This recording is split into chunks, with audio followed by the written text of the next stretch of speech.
Thanks, Paul, and good evening, everyone. Good to be here with you tonight. And just in case you're wondering who that is staring at you there, those are the eyes of the Russian President, Vladimir Putin, staring at you through the outline of the Ukraine, obviously very topical tonight. Now,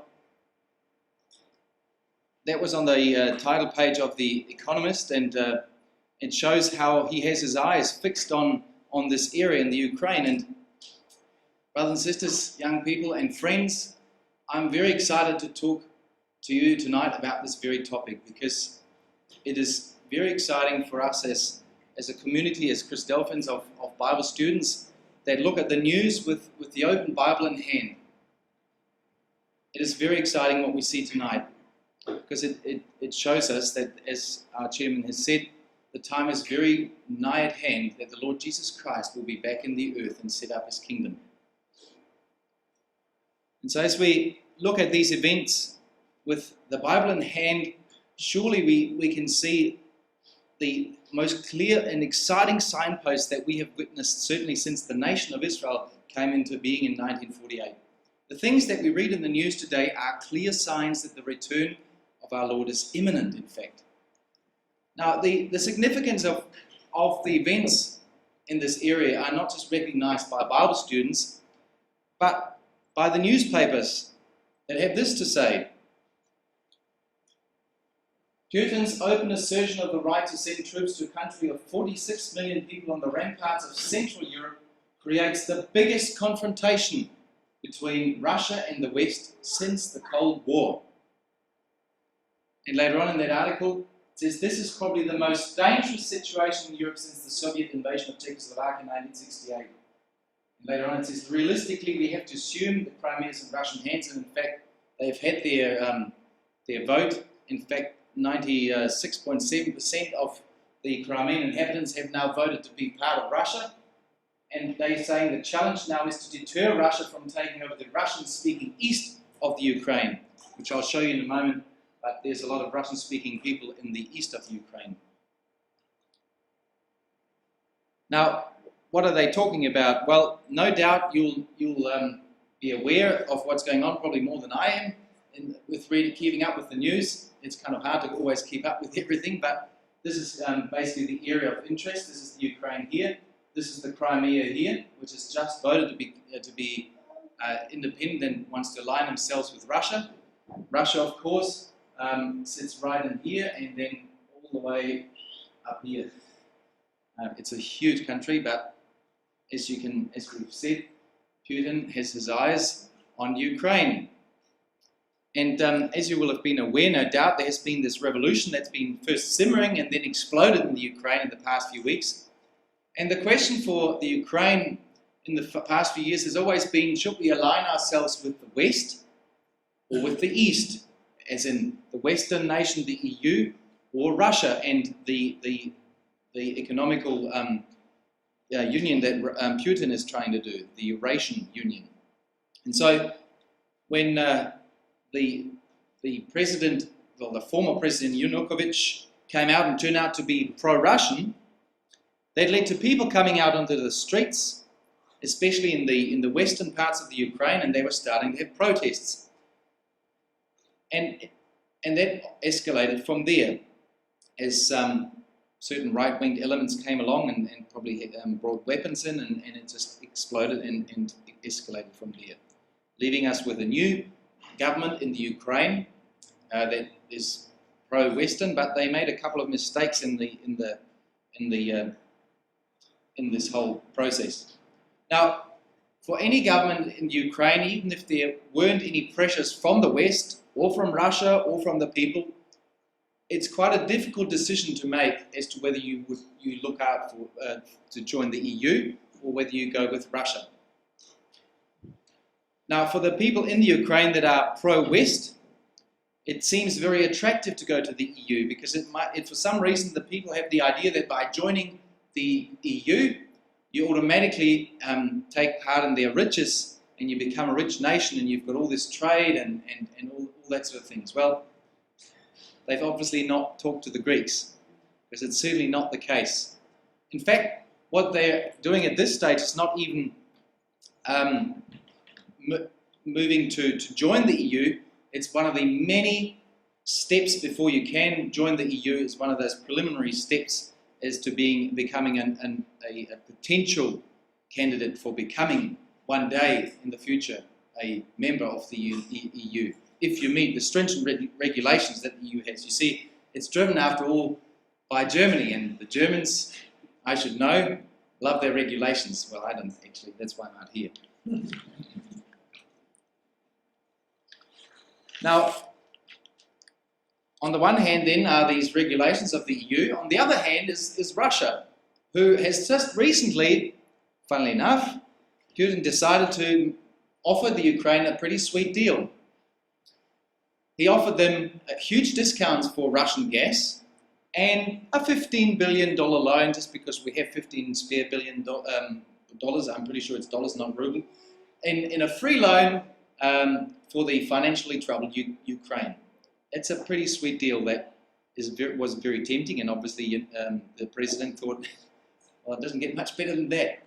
And there was no political strings attached other than, okay, we're looking towards Russia and trading in that direction. So what would have been best for the people in Ukraine? Well, really, the events as they unfold, it doesn't matter what the people want, because who's really in charge is God and the angels, as we'll see in a moment. Now, the Western media portrays things in a certain way, and then the Russian media portrays things in a different way. So what's really going on in the Ukraine is hard to know. And when you read on some of the forums what the people in the Ukraine say, it is very unclear what's going on and who's really in charge, and all these different factions that are trying to make the best of this out-of-control situation, particularly as it seems the right-winged parties and right-wing militias that hark back, in fact, to Nazi times. Very interestingly, they openly state that they hate Jews, that they hate the Polish. They want a pure Ukrainian race.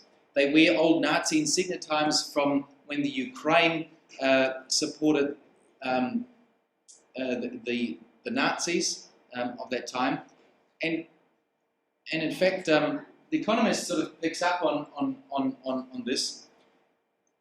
It sort of describes what the Russian media is saying in this part here. It says, Ukrainian fascists, nationalists and anti-Semites sponsored by America seize power in Kiev. So this is what the Russian media portrays. Overthrowing the legitimate President Viktor Yanukovych. These new overlords humiliate Russian speakers by outlawing the language and stand poised to sack Russia's naval base in Sevastopol. Ethnic Russians run to Vladimir Putin for protection. He duly comes to their rescue, and mysterious military men with Russian rifles save the peace-loving people from the fascist threat. So that's what The Economist writes, the Russian media is portraying. And so they say, so runs the plot invented by Russian propagandists to plunge Ukraine into chaos and seize the Crimean Peninsula. Russia struck when Ukraine was at its weakest, mourning the deaths of those who died on the Maidan, Kiev's Independence Square during this crackdown. And the Kremlin was greatly assisted by its task by the Ukraine's parliament, which, despite the obvious tensions between the Russian-speaking east of the country and the Ukrainian-speaking west, irresponsibly passed a bill, which later dropped, that repealed the status of Russian, the Russian language, as an official language on par with Ukrainian. And they also failed to bring in politicians, pro-Russian politicians from the eastern Ukraine into their government. So there is some truth to what the Russians actually saying, because the new government wanted to remove that right of the Russian language and so forth. So what is really going on, we don't know. And in fact, here's a little billboard from the Crimea just before the referendum that happened just their Sunday, our Monday, and you can see that there's the choice that the Russians portray that you had to make if you were voting in the Crimea. Do you want to be aligning yourself with Ukraine, which as they say is now run by right-wing fascists, or do you want to go with Russia and be free, so to say? So that's what they're portraying. And really, how you view the situation depends on whether you have your Western goggles on or your Russian goggles. And no one really knows what's gone on, and make no mistake, the West portrays things in a certain way. I got this sent to me, which I thought was rather pertinent, which is obviously President Obama here with his army advisors, and they say, oh, there's strong resistance to our plans to take control of an area that could greatly increase our influence in Europe. We can bomb our way to power because the other side is quite capable of fighting back. So we'll have to resort to distorting the facts, Cold War scare tactics, and accusations of imperialism. Just note that we'll come to that. Okay, Carl in the media, President Obama says. So as I said, it really depends on the goggles that you have on. And in fact, the West is now definitely supporting a government that has very strong right-wing elements in it. And the Russian foreign minister rightly asked the West whether they had forgotten their own recent history. Very interesting. So again, if you read through some of the forums of people living in the Ukraine, you'll find it's a very complex situation. So how can we make sense of it all? Well, we're going to look at it by putting our Bible goggles on, which are the only goggles that give you true vision. But before we do that, let's look at it from let's say a simplified geopolitical level. Why is Russia so interested in Crimea and in the Ukraine? Why is this area so important for Russia from a geopolitical point of view? I think there are three main reasons. Very simplified, but there are probably three reasons why Russia is interested in certainly in Crimea, but also particularly in the Ukraine. The first reason is that the bulk of Russian gas lines that go through to Europe go through the Ukraine. It says here that about 66% of Russian gas exported to the EU transits through the Ukraine. Not just through into Europe, but into other countries too. So it's certainly very interesting. And Russia, I think, it fears that Ukraine might threaten to shut those down. And it's not just gas pipelines, but there's more to it than just pipelines going through in terms of gas, how it works with gas. And Russia cannot let it go because they don't want life to be made difficult for them, because it would mean loss of wealth. And incidentally, that was the very same reason why Russia went into Georgia. The media told us, because loss of gas lines means the end of the mighty Russian revival, which Putin is all about, which we'll show in a moment as well. The other thing is that Russia's economy is not going very well at the moment. And that aggressive behavior could take the spotlight off the internal problems that Putin has and that Russia have, and the resulting alienation and sanctions can actually come in quite handy for Putin to point his finger at the West again and blame them for the economic downturn in Russia. Let's blame it on the West. The second reason, I think, why this is interesting, and particularly later on and from a biblical point of view, is that Crimea hosts has the main Russian port in the Black Sea for their Black Sea fleet, which Russia leases from the Ukraine. Used to, of course, all this area, of course, including that area, used to belong to the great Soviet Union Empire, and it's actually the only harbour that Russia has that is a warm water harbour that doesn't freeze over, and it's a starting point for Russian ships to travel through the Bosphorus down here. So this is Crimea here. If they go down south, they hit Turkey, and they need to go through the Bosphorus if they want to go through into the Mediterranean. Now, also, as you can see here, there's other strategic military places there that Russia leases off the Ukraine, and they have a lot of personnel there. They had thousands of personnel there before this crisis, and now they have, I think, at least 20,000, if not more, Russian soldiers in there, of course, since this whole thing exploded. Now, Russia was rattled a little bit in 2009 when the then pro-Western government warned Russia that they would have to be out of there by 2017. But shortly after that, there was a new government, and the pro-Russian Viktor Yanukovych was elected in 2010, and he agreed to extend that lease until 2042. Now, Russia fears that Ukraine's new pro-Western government will evict it again and will bring that deadline forward. So, it's really dependent on what kind of government is in the Ukraine and Kiev as to how long you can stay there. That's not really a tenable situation. It makes Russia a bit vulnerable, does it not? Now, let's come to the third reason, which has to do with the history of Crimea and of the Ukraine. And this third reason is possibly the most interesting in that Ukraine actually, in a way, is the birthplace of Russia and of the Orthodox faith, the Russian Orthodox faith. Kievan Rus, or Kievan Russia, was where over 1,000 years ago the Russian state and the Russian Orthodox faith began. As I said, that's why Putin will do his utmost not to let it go, or to at least have some influence over it, whatever the cost. You see, according to the historians, the area known as the Ukraine was, as I said, the birthplace of the Rus, also known as the Kievan Rus. And National Geographic says in this article, it goes right back to, it was written in 1985, The Origins of Russia, that Viking roots struck deep into Russian soil when Scandinavian warriors and traders known as the Rus created the land's first organized state and gave their name to a future empire. The legendary Rurik of the Rus became Prince of Novgorod in 862, and 1,000 years later his bronze figure, which you can see there, adorns a huge monument in the Kremlin square of that city. And by the 11th century, a Rus state centered at Kiev stretched from the Baltic to the Black Sea.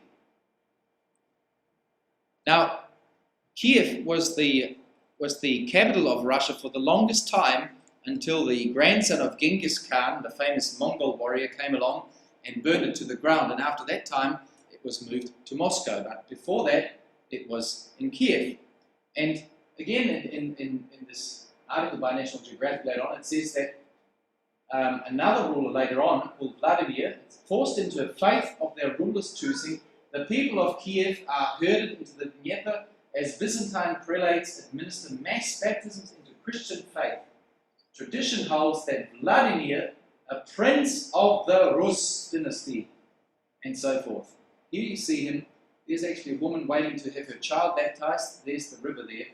But look at the language that they're saying in that article. It's as if they read scripture. We'll come to that in a moment from the passage that we read in Ezekiel, which in a better translation, as our chairman also read, it says here, set thy face unto Gog, land of Magog, prince of Rosh. Vladimir, a prince of the Rus. And of course, Vladimir in Russian means prince. It's all history repeating itself. So we'll come to that in a moment. But it's just amazing how even the language from the history books point us later on into the direction of that we need to look when we come to Bible prophecy. Now, I think that's absolutely fascinating for those who are familiar with that. It's just unbelievable language. Now, on this slide, we can see some vineyards on the Crimean Peninsula.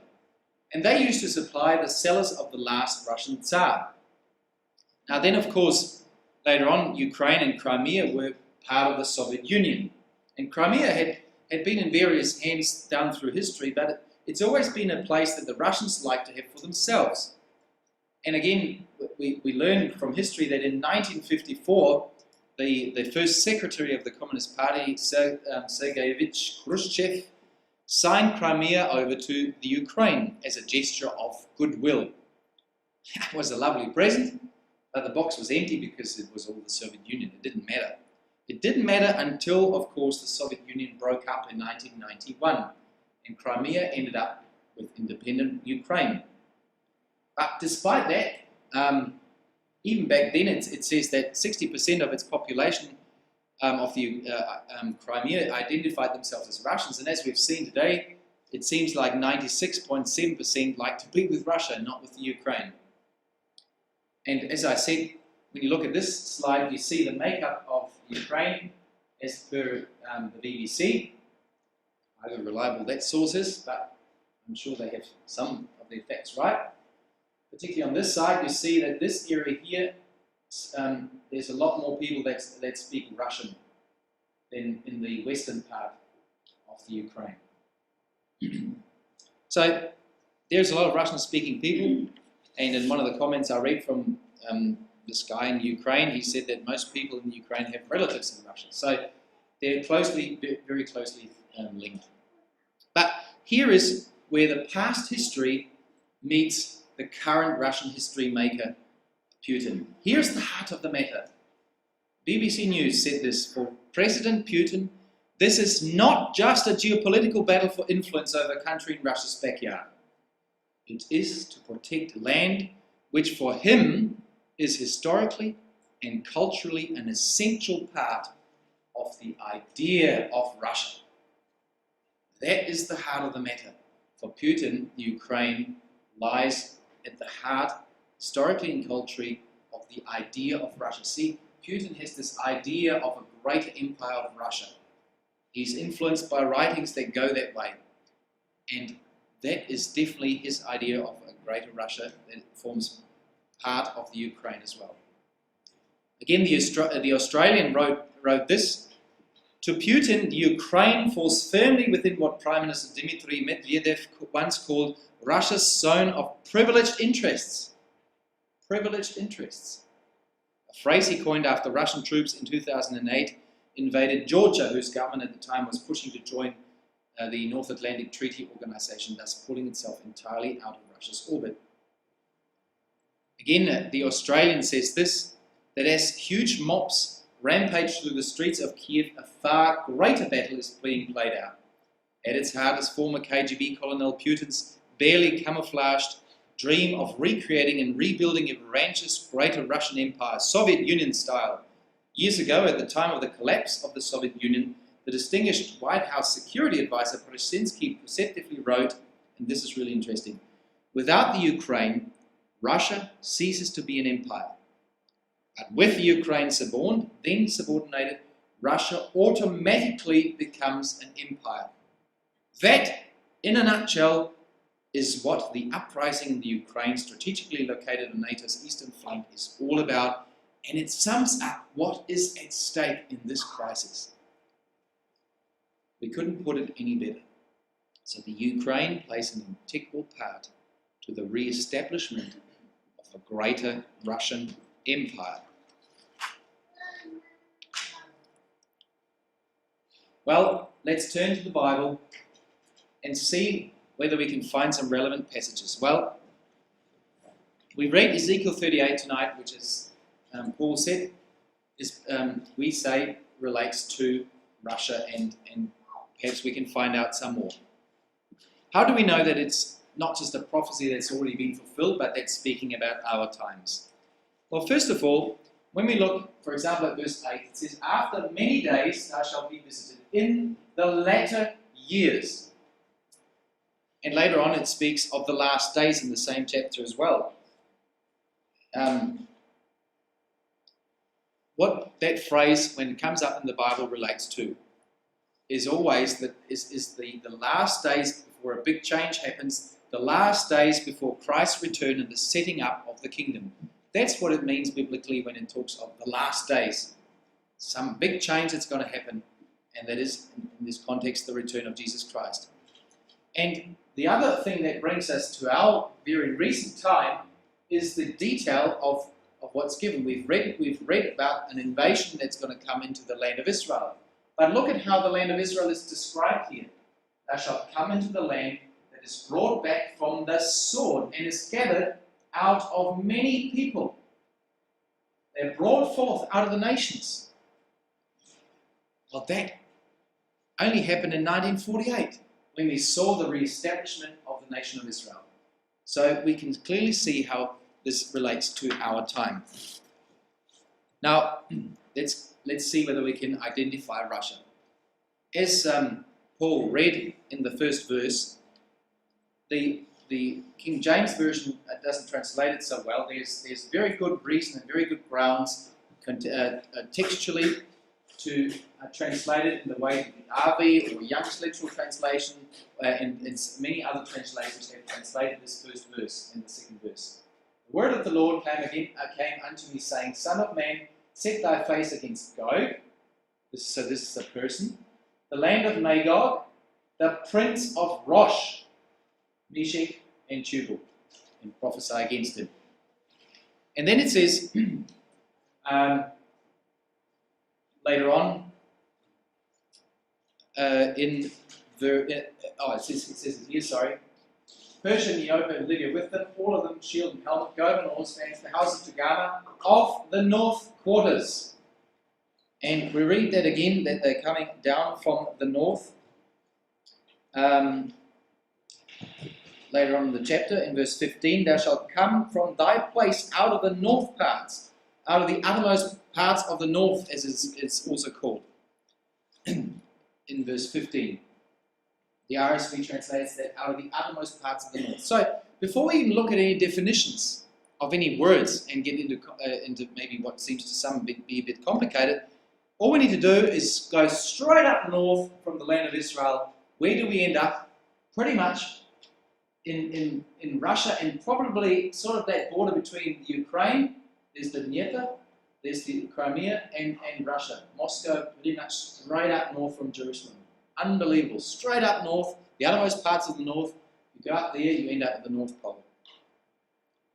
So really, that sort of shows us what we're looking at, what we're talking about.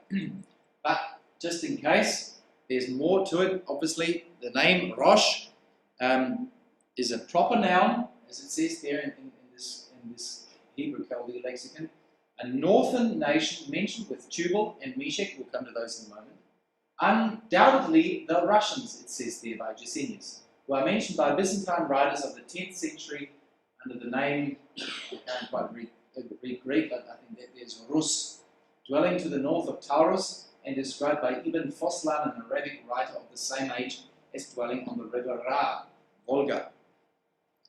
Also, this other writer, a name by Falek, wrote in 1646. In 1646 he wrote, it is credible that from Rosh and Meshech, of whom Ezekiel speaks, descended the Russians and Muscovites, nations of the greatest celebrity in European Scythia. Rosh is the most ancient form under which history makes mention of the name Russia. So very clearly, Rosh, the Rus, the Russians. Russians' own historians write the same thing. They say that after the deluge or the flood, 3 sons of Noah, Shem, Ham, and Japheth, divided up the earth. Japheth's lands included the north side of the Black Sea, with rivers Danube, Dniester, and Dnipro, and Volga, which flows towards Shem parts of the earth. These lands contain numerous tribes such as Rus. And it says our land was called the Rus in 852. We've learned about it from Greek chronicles by Georgius, where he mentions Rus raids on Constantinople. And there you have those rivers. Now, we'll come to the Scythia and the significance of that in a moment. But Scythia, the Scythians, which were nations, are related with Rosh and as you'll see, also with Meshech and Tubal, those other nations that I mentioned. They often come together, Meshech and Tubal. They originated in the same area. So it says here that Meshech is the name of the Moshi, a barbarous people inhabiting the Moshian mountains, which is the Caucasian mountains between Iberia, Armenia, almost always joined with the neighboring Tibareni. And as you can see on the map there from Wikipedia, this is the Black Sea here. This is basically the area of Georgia today. So it goes on to say in a different dictionary that they were in all probability the Moshi, inhabiting the Moshian mountains between the Black and the Caspian seas. Later on it says that during the ascendancy of the Babylonian and Persians, they were subdued, but it seems probable that a large number of them crossed the Caucasus range and spread over the northern steppes, mingling with the Scythians. There they became known as Muscovs and gave that name to the Russian nation and its ancient capital, by which they are still generally known throughout the East. And the same goes for Tubal. A similar fate overtook the people of the Tibareni, Tubal. It seems again quite reasonable to argue that they carried their name with them as they moved north into the area that we now call Siberia. Took their name with them, from which we derive now the name for the river Tobol, from whence they also named the city Tobolsky. So it seems that they originated there, but then they moved north and they mingled with the Scythians. And that brings us to this name Magog in verse 2 as well. Gog, the land of Magog. Who is Gog and what's the land of Magog? Well, let's start with the land of Magog. What is that? Well, again, Magog was a son of Japheth, but also great and powerful people of the same name, inhabiting the extreme recesses of the north, who are at some time to invade the Holy Land. We are to understand just the same nations as the Greeks comprised under the name Scythians. The same goes for this Josephus, a Jewish historian, which says that Magog founded those that from him were named Magogites, but who by the Greeks are known as the Scythians. Now, who were this? And again, a Greek historian tells us that to define the land of Magog, the Scythian land, it says there, when you cross the Danube, you come into Scythia, and it goes as far as the river Tanais, or river Don. That's how it extends. But, you know, at some point, the Scythian sphere of influence reached right over into Europe, and they spread, as we learned, also into Siberia and further over that way. So Scythians and the Magogites, it's a huge area, but the heartland of them lies here, which is, of course, Ukraine and a little bit of Russia. Now, who were these Scythians? You know, Ezekiel wrote his prophecy from around BC 593 to 571. And a book by John Elfrey and Ezekiel, he writes that the Scythians dominated Western Asia for 28 years. And then it says that they attacked the northern borders of the Assyrian Empire, and many of Ezekiel's older contemporaries would actually have remembered these Scythians. In the reign of Josiah, they swept down south, looting and burned the Assyrians. They then pressed southward towards the border of Egypt, and thus Ezekiel's proclamation of a future invasion by these wild Northmen would have struck terror into the hearts of the listeners. They were fearsome. They came down, they killed everyone they came across, and went right down into Egypt, spoiled everything, went up north, disappeared, never to come again. That happened in BC 630. Ezekiel writes that after that invasion's happened and said, something like that will happen again. That has never happened again. It is yet to be fulfilled. The Scythians never came back. So who then is Gog? Again, if we read up, and again in this book, John Alfrey shows that Gog was the leader of those descendants of Magog, the Scythian leader, and the sons of Gagi were the chiefs, and identified with Gog. It is reasonable to conclude that the Gagi or Gog was the family name of the Scythian leaders of those days. And Scripture actually gives us a profile of who this leader was and what kind of person he was. He's personally ruthless, he's politically ambitious, he's religiously cunning, and he's militarily aggressive. Now, Vladimir Putin may or may not be Gog. He may or may not be the Prince of Rosh. As I said, his name, Vladimir, actually means prince. But be that as it may, he may or may not be the Prince of Gog. But what he's certainly done, well, first of all, he certainly does fit this bill. In fact, we don't have time tonight to look at that, but when you look at how Putin gets inaugurated whenever he gets re-elected, it's a religious affair. Of all the Russian leaders from the past since the Soviet Union, he's the most religious. But what he's certainly done, even if he's not this Gog, he's set up an authoritarian or autocratic state. He's set up a Tsar-like president. He's set in place a legacy just exactly how the Bible describes that it should be. Now, to finish off, here you can see on the map where we would place then all these nations. Land of Magog, Rosh, and Tubal, Meshech, as they've moved up from this area here and spread north. This is the land of the Scythians. And we can place some of the other ones. Look, we can place them there. They can move around a little bit because it depends at what time these nations were where. But this is sort of where historians would identify these nations to be. Now, let's look at verse 13 of Ezekiel 38. There's another group of nations. Sheba and Dedan and the merchants of Tarshish, with all the young lions thereof, shall say unto thee, art thou come to take a spoil? So what we see here is that there's a group of nations that object to this invasion of this this Russian leader with his invading forces, who, by the way, has with him Persia, Libya, Ethiopia, verse 5, all those other nations with him.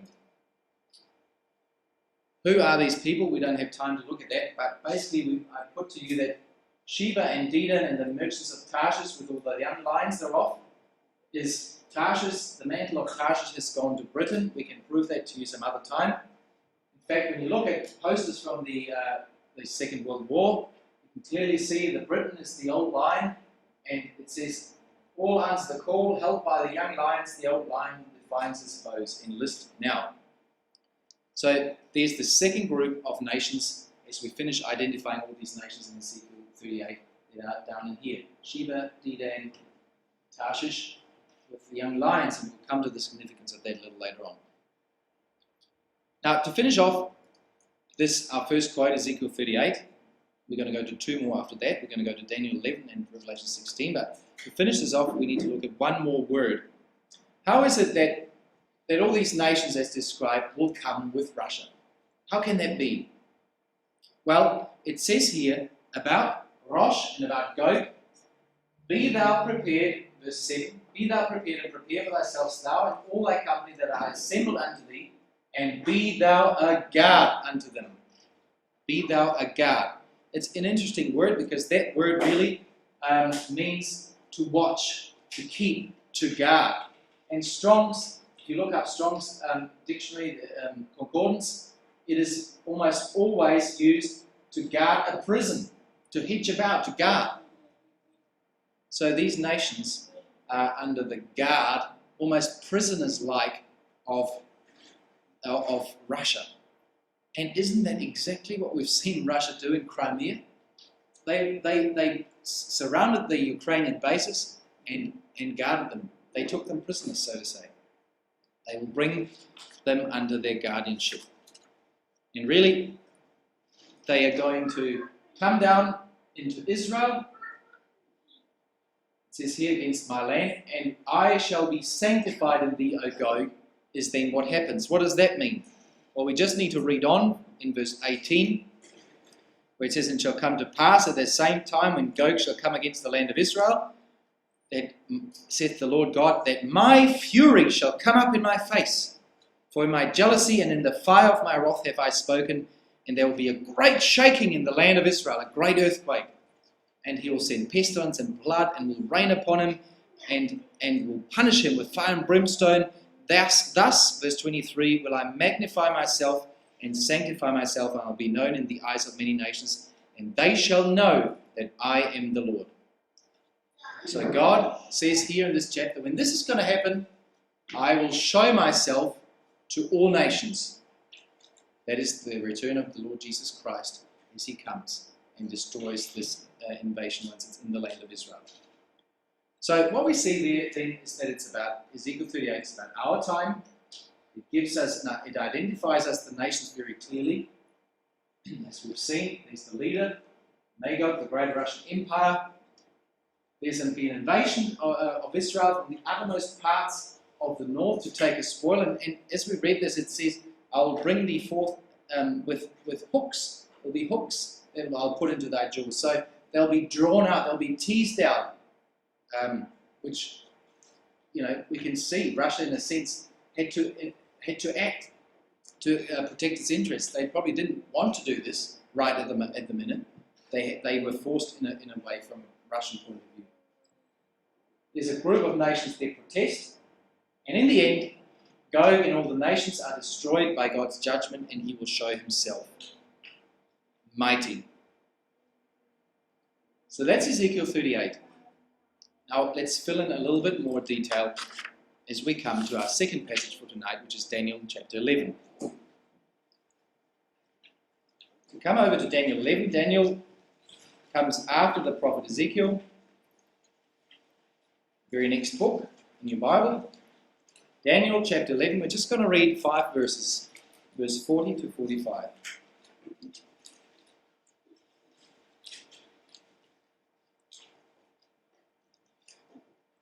Daniel 11 verse 40. And at the time of the end shall the king of the south push at him, and the king of the north shall come against him like a whirlwind, with chariots and with horsemen and with many ships, and he shall enter into the countries and shall overflow and pass over. He shall enter also into the glorious land, and many countries shall be overthrown, but these shall escape out of his hand, even Edom and Moab, and the chief of the children of Ammon. He shall stretch forth his hand also upon the countries, and the land of Egypt shall not escape. But he shall have power over the treasures of gold and of silver, and over all the precious things of Egypt, and the Libyans and the Ethiopians shall be at his steps. But tidings out of the east and out of the north shall trouble him, therefore he shall go forth with great fury to destroy and utterly to make away many. And he shall plant the tabernacles of his palace between the seas in the glorious holy mountain, yet he shall come to his end, and none shall help him. Now, I'm going to skip through this because just to give us a little more time. Basically, what this chart is just showing that Daniel 11 and Ezekiel 38 are talking about the same things. But I think you can see the point. It's talking about the latter days, time of the end. It talks about the same area that they come out of the north. It's against Israel. There's lots of horses. There's lots of military hardware. There's a spoil. They'll come down like a storm. And the end is the same. Judgment of God. Now, as we look through this first verse, verse 40, Daniel 11, verse 40, it says, at the time of the end shall the king of the south push at him. There's a him twice, and the king of the north shall come against him. So there's all these different players here in Daniel 11. Again, we don't have time to prove this, but let me put to you that the him in this verse is the power that is in charge of Constantinople, which of course is today Istanbul. So that is the Turkish power. What we've seen already happen is the first part of this verse is that the king of the south, i.e. the king that is in charge of the south in this area, which was Britain during the First World War, pushed up at him, and then as a response later on, the king of the north shall come against him like a whirlwind. The hymn stays the same, with chariots, with horsemen, with many ships, and he shall enter into the countries and shall overflow and pass over, which we just read. So the king of the north. So we can see again, out of the uttermost parts of the north, there's your king of the north. Comes against him. Turkey. Well, why should he come against Turkey? Well, see, Istanbul, or Constantinople as it used to be called, is the gateway for ships to come from the Black Sea to go through. There's the Black Sea here to go through into the Mediterranean. And one thing that was mentioned in a news article was this. So they want to get through here, they want to bring their ships through. It says here that Turkey has developed cultural and economic ties with the Turkic people of the Caucasus and Central Asia. Turkey's authoritarian Prime Minister Erdogan might seize the opportunity to distract attention from corruption scandals and pro-liberal contestation at home to champion the Tatars, which are a minority that live in Crimea. Turkey could impose restrictions on navigation through the Bosphorus Straits to what they would call relieve congestion, which of course is just a phrase. So there's a clear conflict there already building up between Turkey and Russia, but what it says is that they shall come against them with many ships. In order to do that, they need to be in control of that area to come down. We just want to talk about ships and Russia for a moment.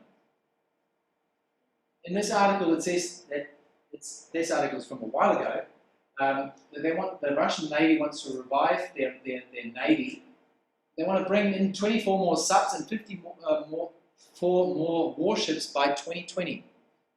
It's only 6 years away. Now, I found an article today which says that the Russian Navy is set to get 40 new ships this year.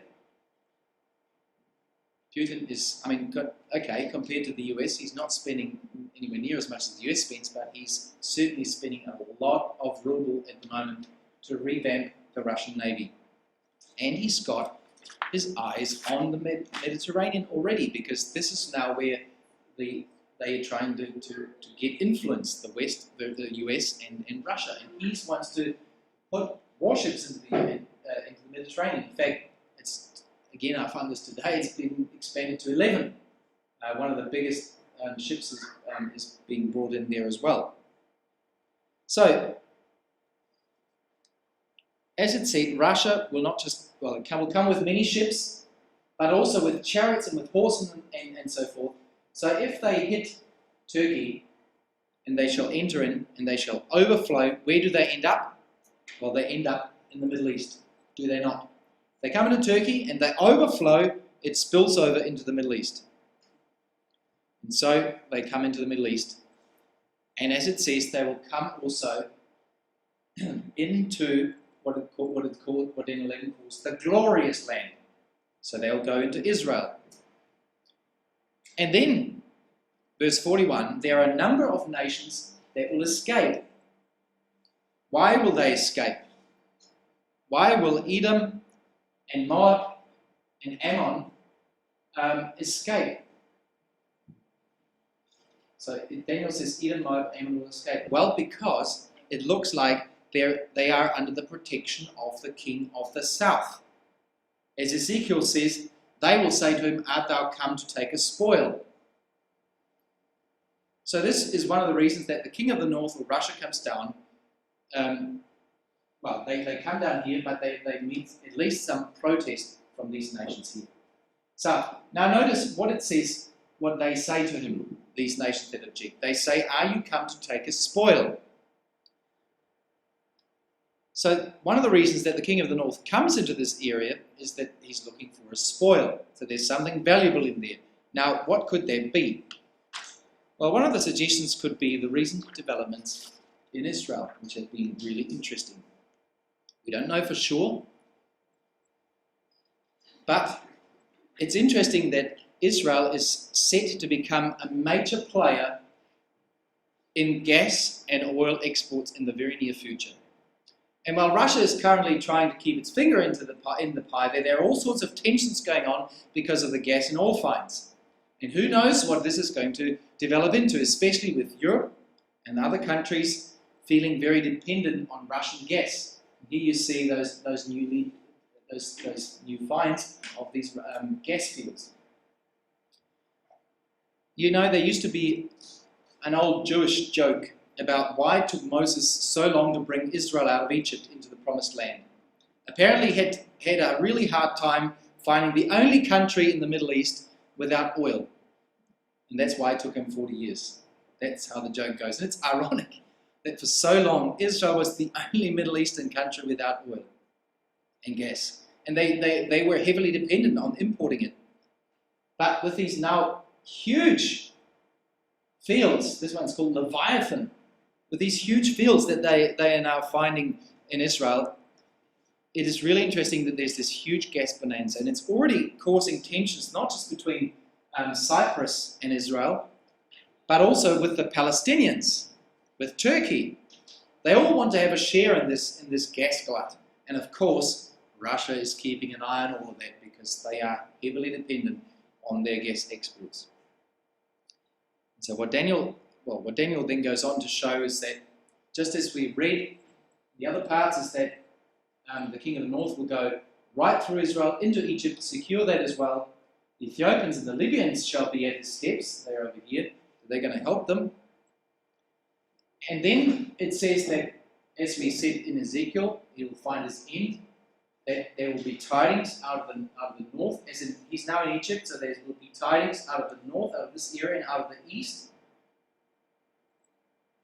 So he will come back, he will plant his tabernacle or his headquarters on the mountain of Zion, which is Jerusalem, but there he will find his end. And something new will be established. None will help him, as we already said in Ezekiel, because God will show himself mighty to all nations. And that brings us to our last quote that we want to look at tonight. Come over to the last book in the Bible and Revelation 16.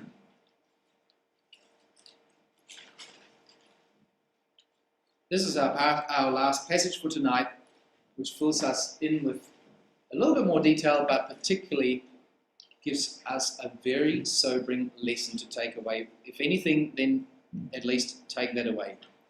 So maybe just take a few good breaths, stretch out a little bit. We're on the last leg for tonight. So just be with me because this gets really interesting.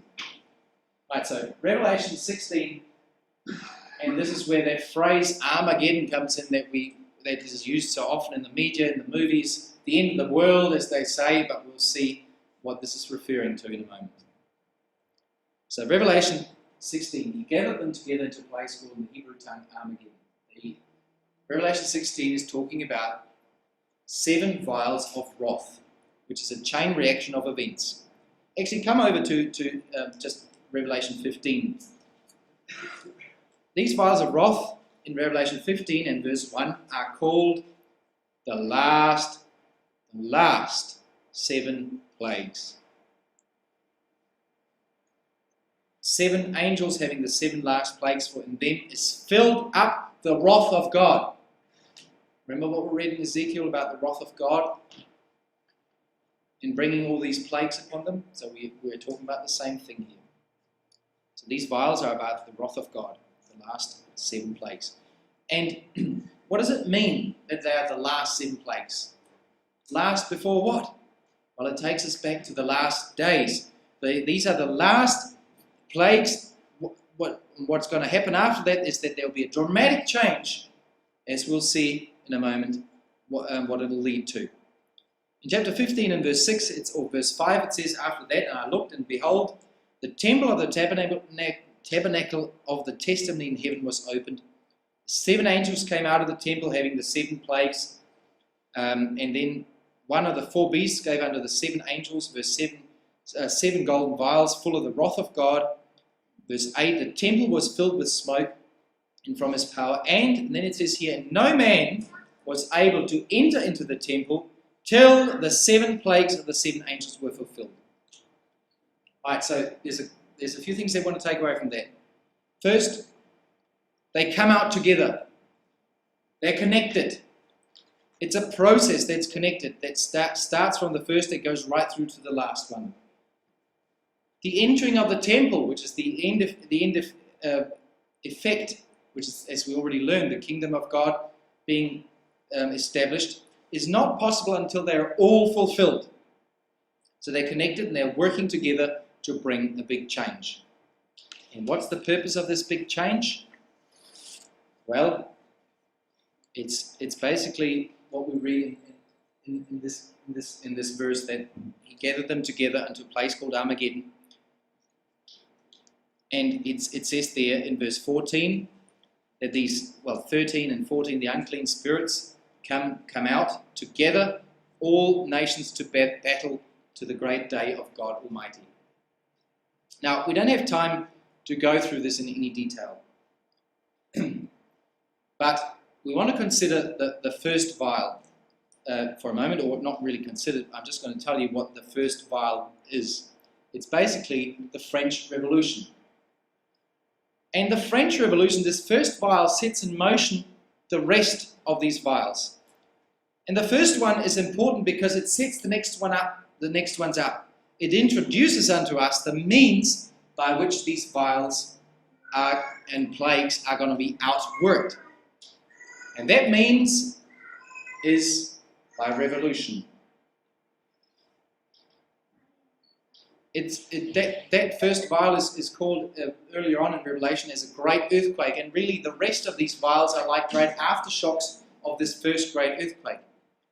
And so it's just something that we want to tuck away, that it begins with the French Revolution and it sets the tone for what is to come. Revolution. You see, what's amazing about the French Revolution is that it was an uprising of the people. It was an uprising of the people. It came from among the people against the Pope and the King. And it changed the whole world, how it now works. We're still feeling the effects of the French Revolution today. It turned upside down the status quo, the ruling class and the church, and turned power to the common people. You need to bear that in mind. And basically the next few vials just speak about the process by which this revolution was ensured to not just stay within France, but go out and forth and spread throughout all of Europe. Throughout all of Europe. That's Napoleon and the wars that he fought that ensured that it wasn't just a French phenomenon, but that it spread throughout all of Europe. And then we come to the sixth vial, which starts in verse 12. So let's read from verse 12. The sixth angel poured out his vial upon the great river Euphrates, and the water thereof was dried up, that the way of the kings of the east might be prepared. I'm going to show you in a moment that is the drying up of the river. Well, that is the drying up of the river Euphrates. It's the next big step. Then it says, verse 13, I saw 3 unclean spirits like frogs come out of the mouth of the dragon, out of the mouth of the beast, and out of the mouth of the false prophet. They are the spirits of devils working miracles, and then note, which go forth unto the kings of the earth and of the whole world. What for? To gather them to the battle of the great day of God Almighty. So after the drying up of the Euphrates, we have frog spirits that come out to all nations. And then it says, behold, verse 15, I come quickly. Blessed is he that watcheth and keepeth his garments, lest he walk naked and they see his shame. So what we have here is a thief-like coming of the Lord Jesus Christ. And then verse 16 it says, and he gathered them together into a place called in the Hebrew tongue Armageddon. And so we have the nations gathered to the battle of Armageddon, which already started, the process already started here. Thief-like coming, battle of Armageddon, which by now I think we can see is the same as described in Ezekiel 38, Daniel 11. So this is the flow of events outlined here in Revelation 16. Let's have a look at that in a little bit more detail. I don't need to talk to you about the French Revolution. You probably know a lot about that already. I mean, as I said, it's shaped our very world that we have today. It's been the event in recent history that is still shaping the world today. But we need to understand what this drying up of the river Euphrates is, because it places us in terms of this chapter. It places our context in terms of the time frame that we're looking at. Who or what is the river Euphrates that is drying up? So if a river is drying up, it's obviously receding. It's not a big river anymore, it goes back. Well, I put to you that it is the Ottoman Turkish Empire. That at one point, at its heart here, where the river Euphrates actually runs, and it was a huge empire, but that dried up. And in fact, about 360 years ago, before this drying up of the Ottoman power even happened, this writer, John Tillinghast, already wrote this. 360 years ago, a Bible student understood that this is the Ottoman family, or the Turkish Empire, called the Great River. The Turks' power and multitude through the pouring out of this vial should be wasted and destroyed. This writer in 1848, John Thomas, who was one of the founding members of Christadelphians, in 1848 wrote that the Great River Euphrates is the power of the Ottoman Empire, which is dissipated by a process of evaporation. Ottoman Empire was to be dried up by the wrath of the sixth fire. So clearly Bible scholars for centuries have had no trouble in identifying and showing what this is talking about.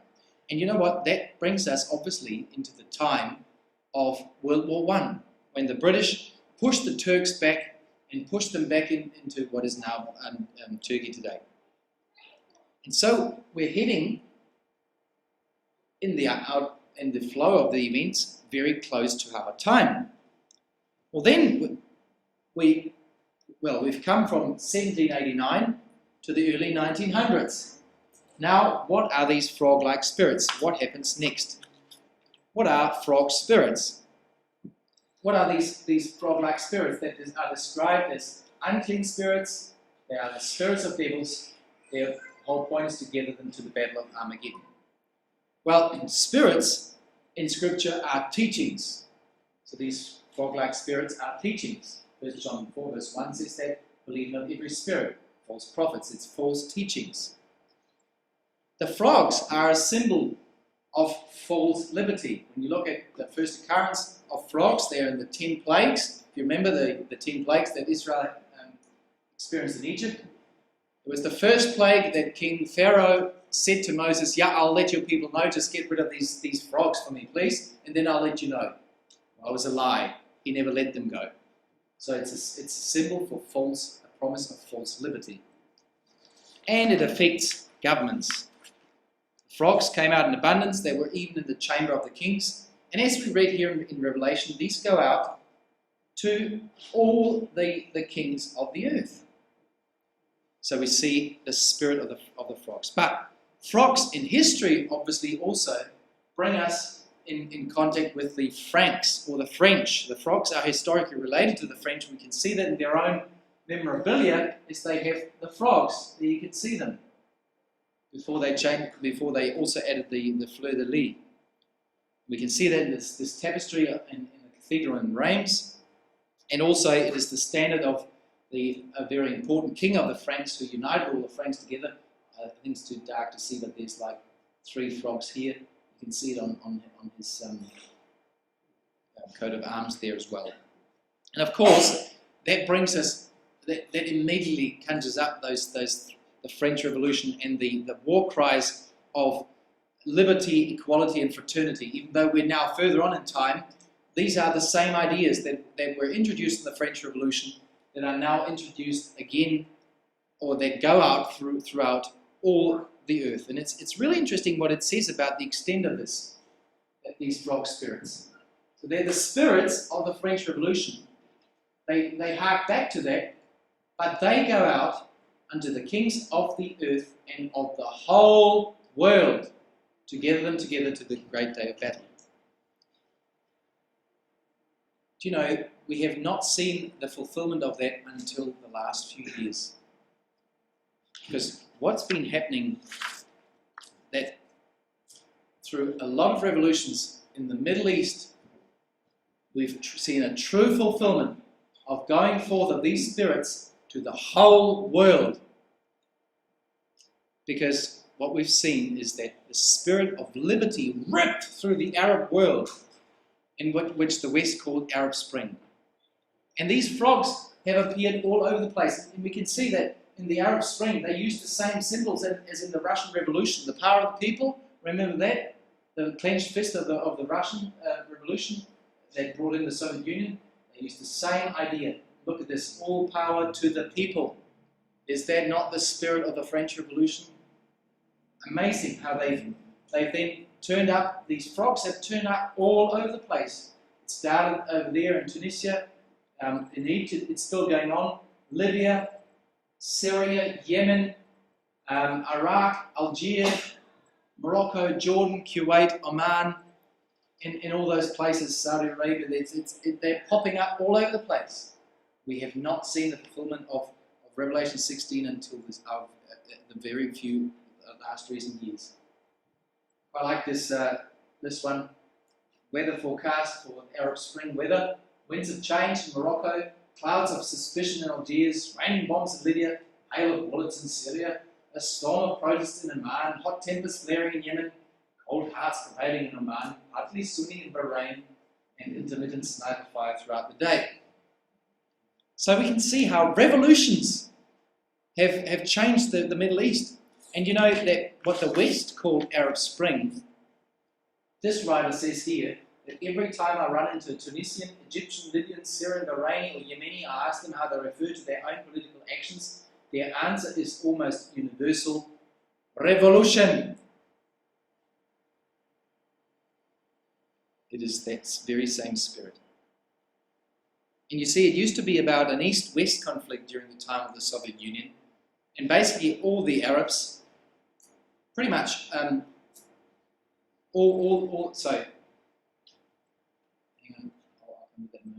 basically all the Arab nations were against Israel, and they were Soviet-backed when it comes to trying for the Arabs to eradicate Israel. And what it actually did was it kept Israel strong. It secured Israel's place in the Middle East. That's why we had the Soviet Union there, because they didn't have the oil and gas at that time. They were insignificant as a nation. But why they were of interest to the West is because they would act as a counterbalance nation for the West against the Soviet influence. That's what happened during that time. Now that Israel is established and we've seen a breakup of the Soviet Union, we see a change of a reorientation. And why this is so exciting is because, as we've seen, Daniel 11 talks about a king of the north and a king of the south. So we see a reorientation of these things. But how did that come to be? Through the three unclean spirits, the flock spirits that have changed the Arab world and realigned the Islamic world. It's realigned the Islamic world in terms of who they look to. Remember how it says that these nations will escape because there is the protection of Tarshish, and we see a great influence of the Commonwealth and the US in this area down here, which are exactly those nations that shall escape, Sheba and Edom down here, which are in opposition. So there's been a realignment, which is so exciting, and Revelation 16 tells us how that was accomplished by the spirit of revolution, which is exactly what we've seen. Now, just to show you how this is happening at the moment, basically, let me tell you that Jordan hosts a 12-day annual military exercise involving about 8,000 personnel from 19 different countries, while next door a civil war rages in Syria, which of course is due to the heavy influence of Russia that is backing the government of President Assad. Now the US Central Commander, the Director of Exercises, General Major Robert Cataloni, has said, "This exercise provides us with the opportunity to develop relationships and capabilities." Develops relationships and capabilities. Isn't that interesting? Jordanian officials have said that the US was likely to leave some Patriot missiles and F-16 fighter jets in Jordan after the exercise. We'll just leave them there.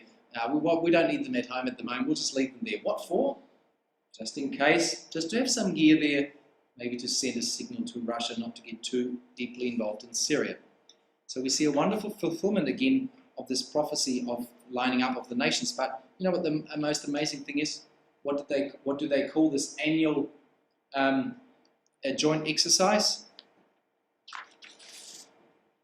They call it Eager Lion, Tarshish and the young lions thereof. And you know what? We are in the middle of this. So there's the realignment of these nations. We're in the very middle of all of this. Revolutions are the method that the angels are currently using to prepare for this great day of battle. To gather all nations, for God to show himself mighty on them. Russia moving into Ukraine may be the beginning of those hooks that we read about to draw Russia out. But even if it isn't yet quite at that stage, even if the situation changes and Russia might be hit hard by sanctions or lose control of the Ukraine in the short term, don't be fooled. Look at what happened in history to Germany in the 1930s.